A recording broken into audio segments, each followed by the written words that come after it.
In this age of technology, you can pretty much buy anything to automate or make your life easier. But sometimes, if you want it done just right, you have to build it yourself, as Yesenia de Avila found out.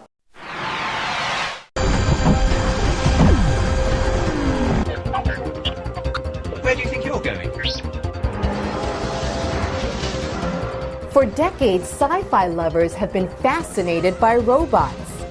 In popular motion pictures, robots have appeared as either intimidating forces of destruction or friendly companions.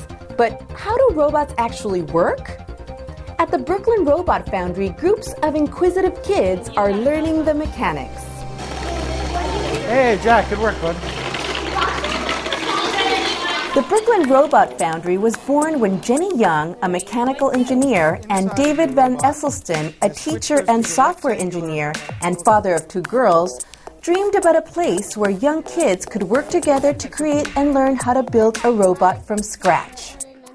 This is a box. This is going to be our robot. Robots in general somehow occupy some real part of kids' imagination. My background's sort of in education, and Jenny's background's in mechanical engineering, so I think we've just been playing with what are the developmentally appropriate sort of challenges. What they discovered? Magnetic screws. We found success with all the age groups we worked with. That's been a very fun aspect of the project, is designing this curriculum and designing these experiences for the kids that are exploratory. We just did it really slowly, and we started a little bit longer than a year ago, and just have kind of ramped our way up, and it's all just been this really beautiful progression into something that's been awesome and really fun. The Brooklyn Robot Foundry is using science, engineering, and teamwork to create a fun environment for this group of budding engineers. Depending on age group, robot building varies in complexity, but always aims to incorporate everyday materials. Just teaching with materials they're already super familiar with, like Play-Doh. You can just add a couple things like motors to Play-Doh and some battery packs to Play-Doh. They're just not afraid to experiment and explore. We break them up by age groups. Each kid will build their own robot, and what's really important for us is that we don't build the robots for the kids.